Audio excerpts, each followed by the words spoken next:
어느 놀이터에서였습니다. 손주 민준이가 미끄럼틀에서 넘어졌습니다. 무릎에서 피가 났습니다.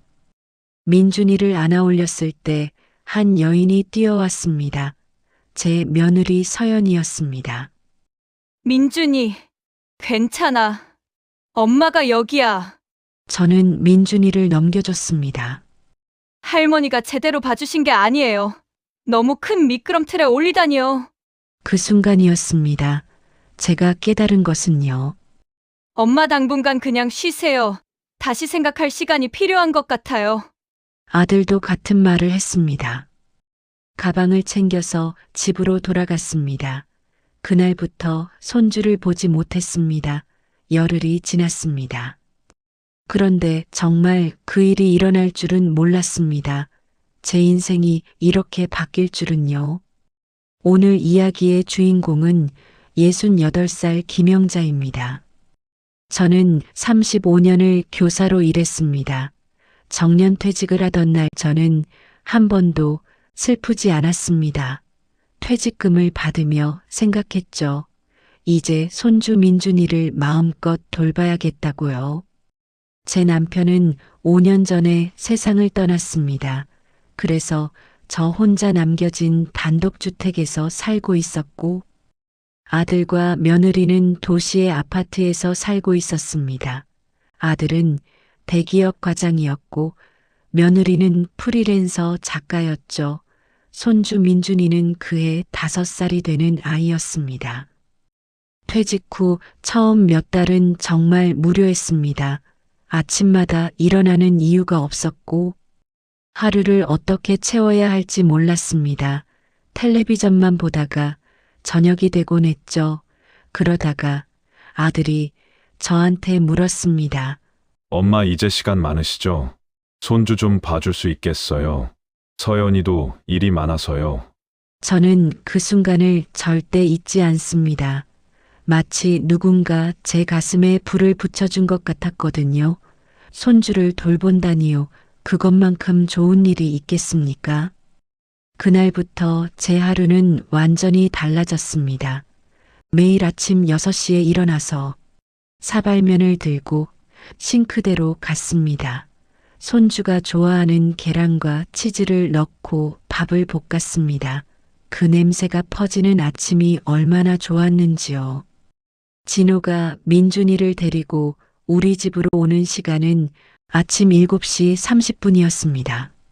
저는 미리 세수를 하고 옷을 갈아입고 현관 앞에 서서 기다렸습니다. 차에서 내려오면서 저를 보자마자 웃었습니다. 할머니. 그 목소리가 제 가슴을 얼마나 풍요롭게 채웠는지 말로 다할 수 없습니다. 손주 민준이는 정말 밝은 아이였습니다. 호기심이 넘쳤고 제가 하는 모든 일에 관심을 보였습니다. 밥을 먹으며 오늘은 유치원에서 뭐 했니 물으면 민준이는 이야기 꼬리를 물고 자지 않았죠. 친구 상우가 블록을 자기 블록이라고 했대요.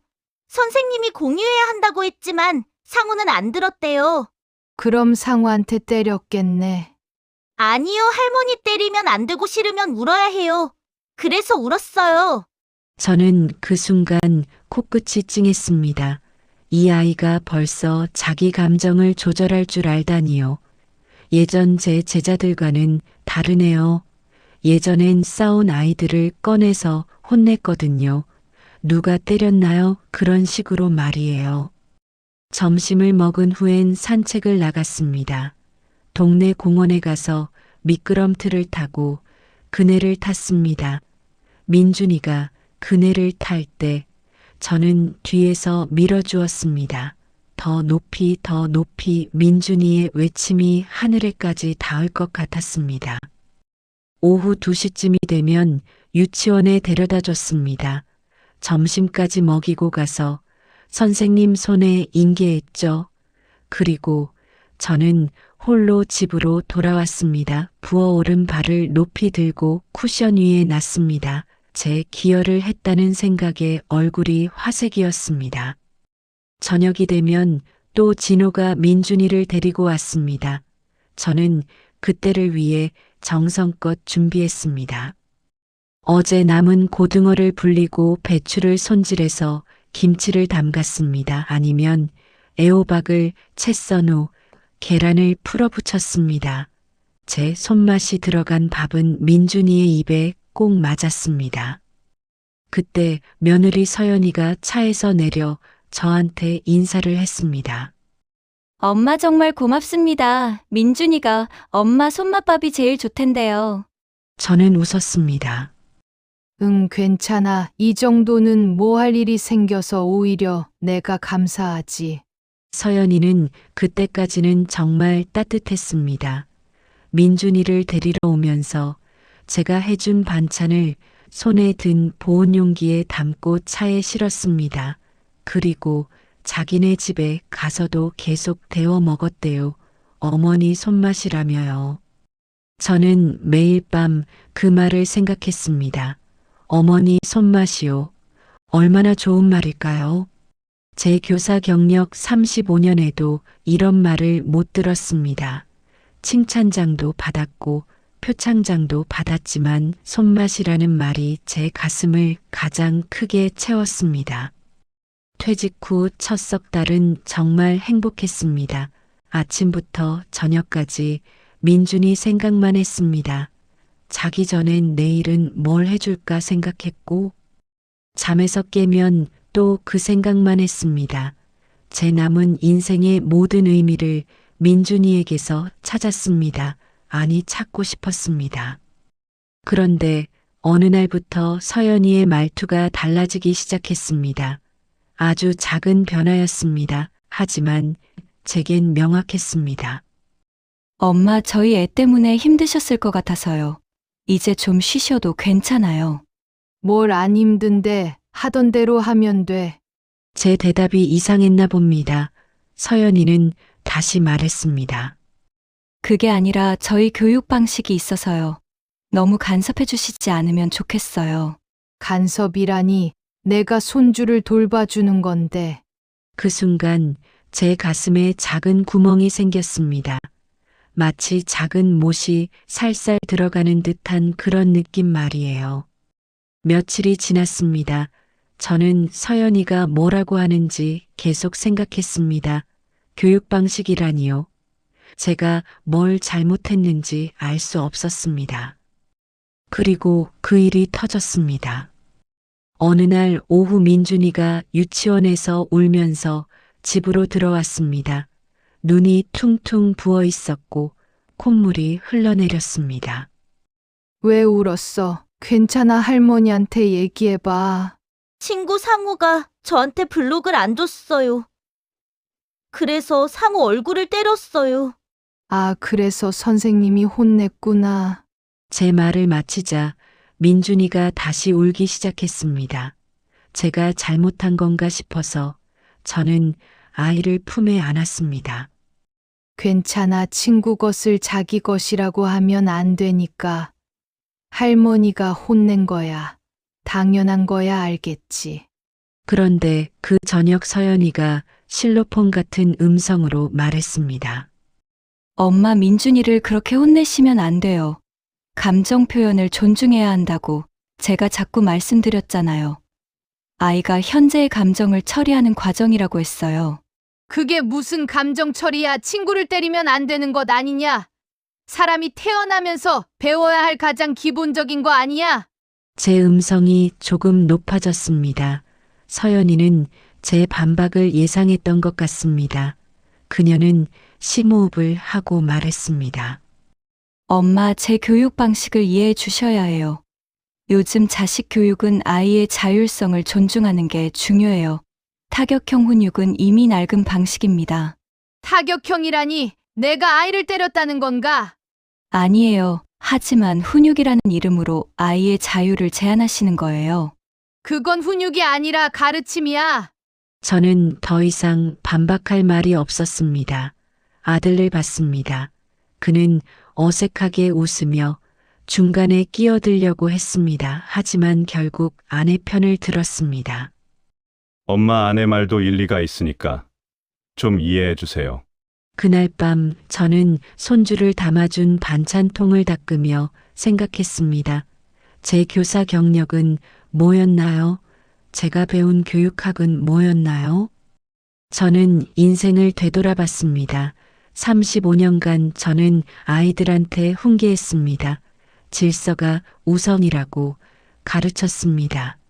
자율성보다 규칙이 더 중요하다고 했습니다. 제가 배운 대로 믿은 대로요. 하지만 시간은 변했습니다.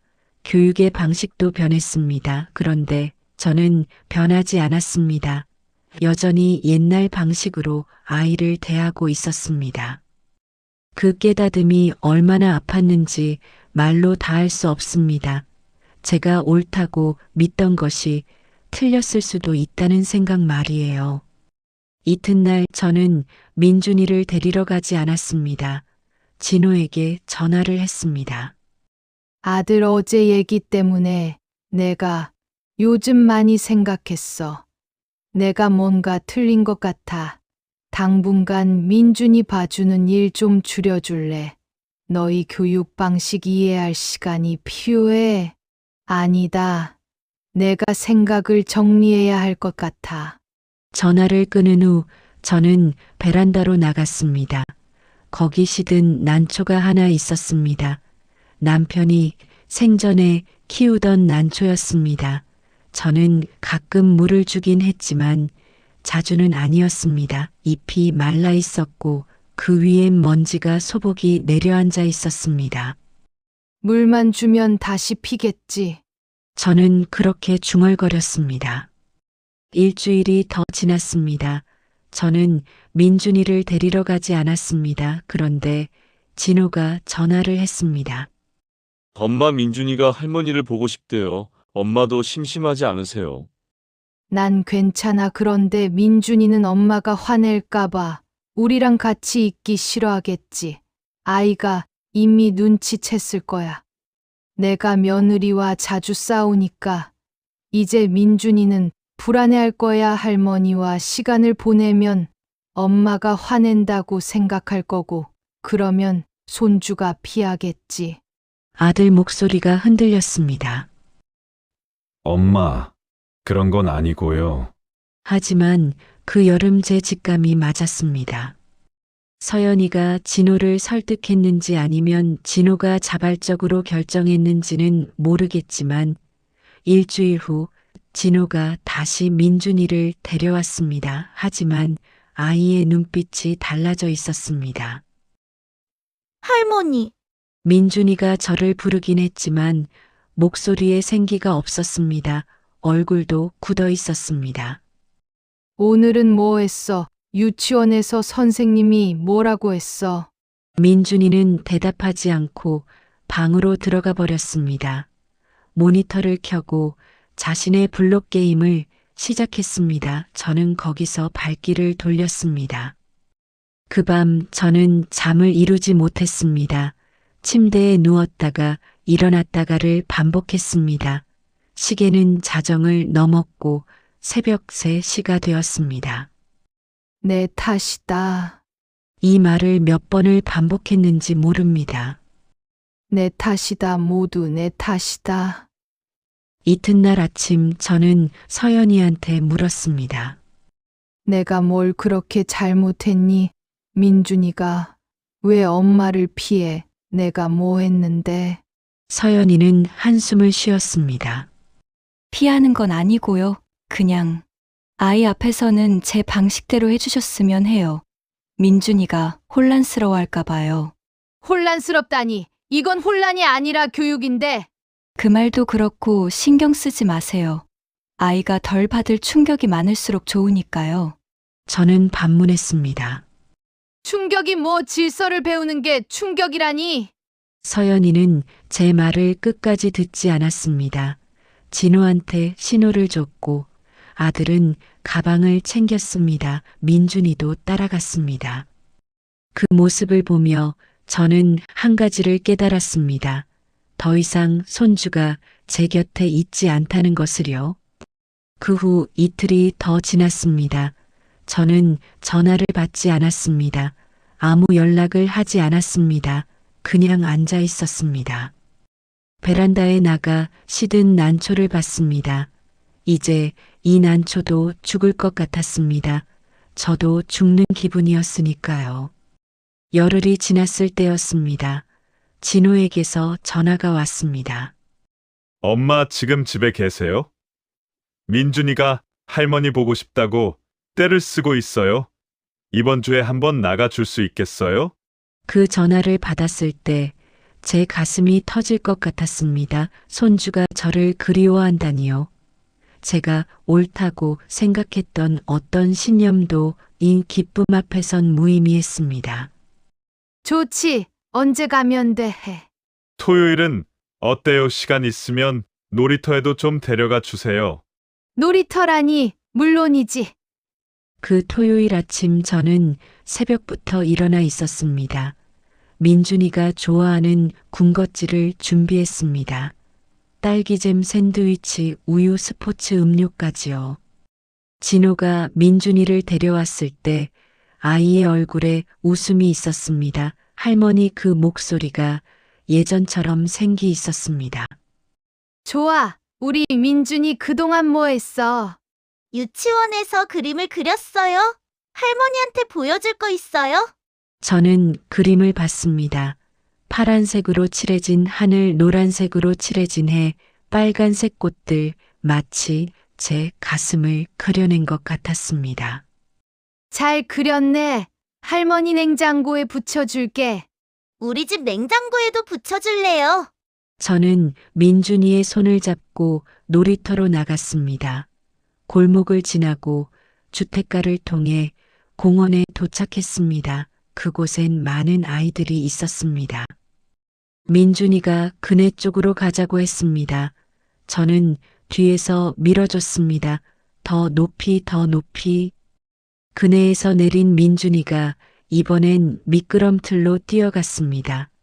나이 먹은 제 다리로는 따라가기가 힘들었지만 저는 그 뒤를 따랐습니다. 큰 미끄럼틀에 올라가던 민준이가 갑자기 발을 헛디뎠습니다. 그리고 넘어졌습니다. 아, 손주의 목소리가 나왔을 때 민준이의 무릎에서 피가 났습니다. 작지만 분명한 상처였습니다. 민준이가 울기 시작했습니다. 할머니.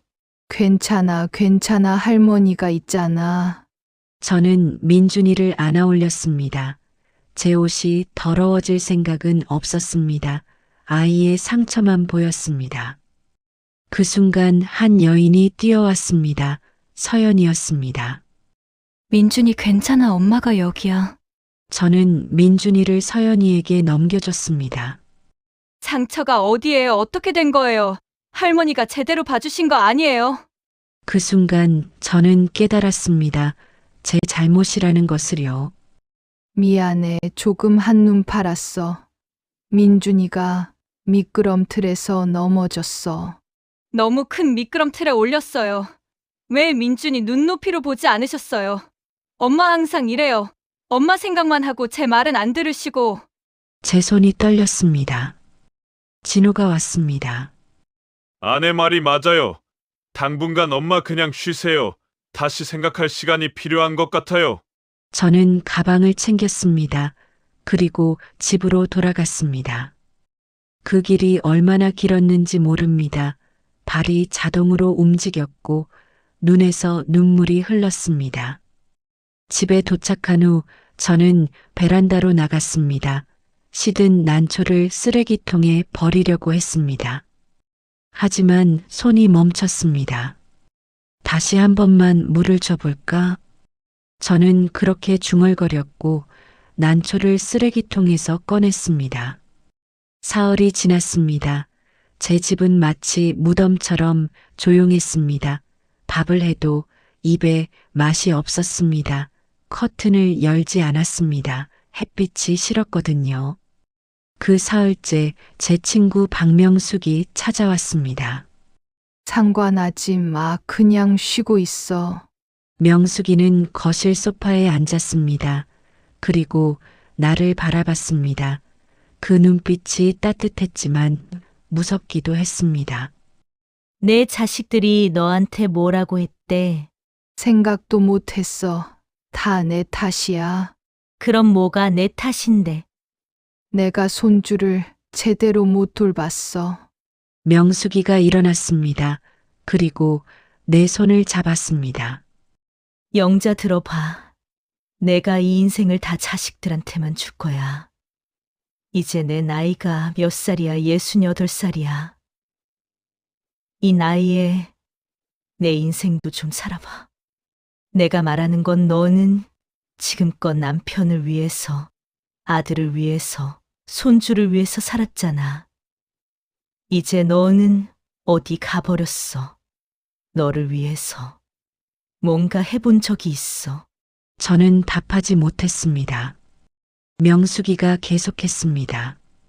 나는 요즘 노인문화센터에서 그림을 배우고 있어. 너무 재미있어.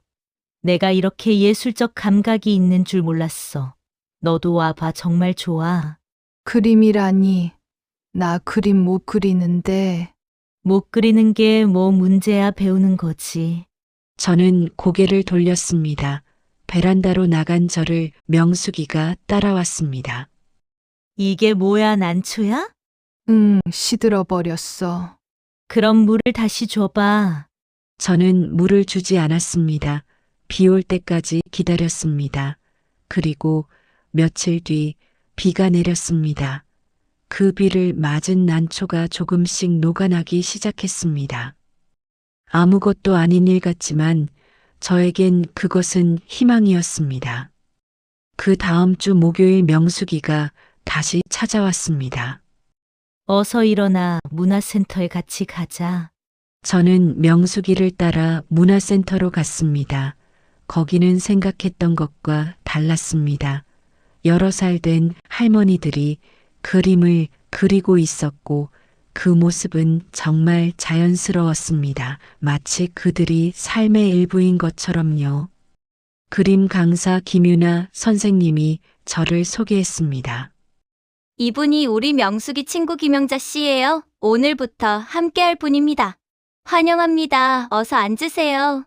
저는 자리를 잡았습니다. 앞에 흰 종이가 놓여 있었습니다.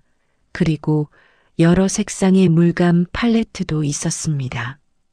선생님이 말했습니다. 오늘은 자유롭게 그려보세요. 무엇이든 좋습니다. 저는 당황했습니다. 뭘 그려야 할지 모르겠었거든요. 하지만 붓을 들었습니다. 그리고 색을 섞었습니다. 파란색에 검은색을 섞으니 남편의 시선처럼 짙은 파란색이 나왔습니다. 노란색에 빨간색을 섞으니 제 얼굴이 된 것 같은 주황색이 나왔습니다. 붓을 종이에 대었습니다. 손이 자동으로 움직였습니다. 마치 제가 이미 만든 그림을 다시 그리는 것처럼요. 처음엔 막혔던 벽이 있었습니다. 그리고 그 벽을 무너뜨리는 아이의 형태가 있었습니다. 그 뒤엔 새로운 길이 펼쳐져 있었습니다. 저는 그 길에 꽃을 그렸습니다. 작은 보라색 꽃부터 시작해서 분홍색, 빨간색, 노란색 꽃들을요. 그리고 나중엔 새까만 밤하늘도 그렸습니다. 수시간이 지났습니다. 내 손이 멈췄을 때 그림이 완성되어 있었습니다. 선생님이 다가왔습니다. 색이 정말 섬세하시네요. 특히 이 부분 이 벽 너머의 새싹이 정말 아름다워요. 언제부터 그림을 그리셨어요? 저는 처음이에요. 정말요? 그럼 더욱 대단해요. 그 칭찬이 제 눈을 쉬게 했습니다. 눈물이 흘렀습니다. 괜찮으세요? 네, 괜찮아요. 정말. 그 후 주 2, 3일을 다시 문화센터에 나갔습니다. 매번 새로운 그림을 그렸습니다.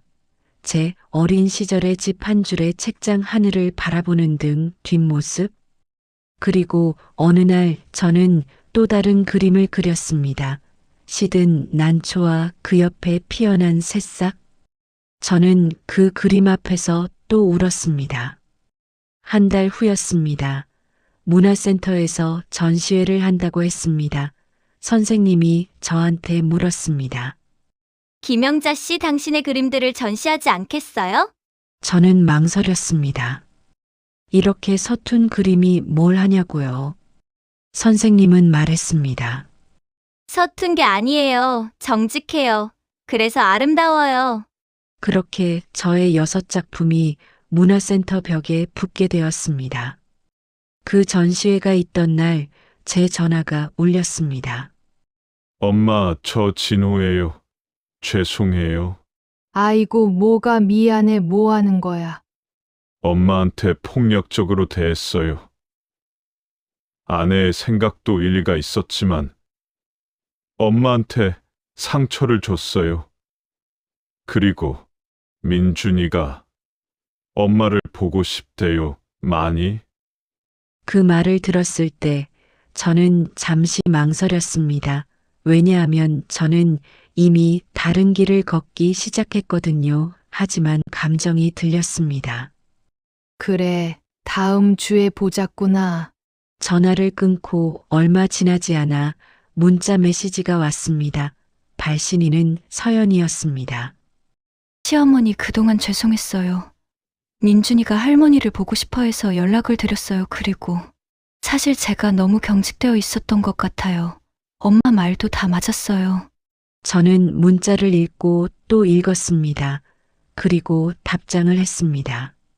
그래, 나도 이제 손주 일에 간섭 안 할게. 대신 엄마도 이제 내 인생을 좀 살아볼 거야. 그 다음 주 토요일 저는 제 전시회를 소개하는 팜플렛을 손에 들고 문화센터 입구에 섰습니다. 제 그림들이 벽에 붙어 있었습니다. 제목은 다시 피어나다였습니다. 그리고 가족들이 들어왔습니다. 진호 그리고 서연이 그리고 민준이. 민준이가 눈을 반짝였습니다. 할머니 이게 뭐예요? 이 그림들 다 할머니가 그리셨어요? 응, 할머니가 그렸단다. 와 할머니, 그림 정말 좋아요. 민준이가 한 그림 앞에 멈춰 섰습니다. 시든 난초와 새싹이 그려진 그림 말이에요. 이 그림 제일 좋아요. 난초가 다시 피었어요.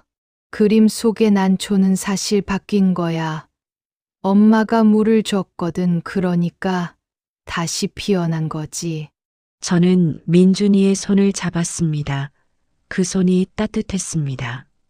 서연이가 다가왔습니다. 정말 아름다워요. 그동안 죄송했어요. 엄마가 이렇게 잘하셨는데 전에는 왜 우리한테 안 보여주셨어요? 저는 웃었습니다. 내가 몰랐거든. 어머니께 배우고 싶어요. 그럼 우리 같이 해볼까? 그렇게 그 토요일 오후 우리는 문화센터의 또 다른 교실로 들어갔습니다. 저는 민준이에게 색을 섞는 법을 가르쳤습니다.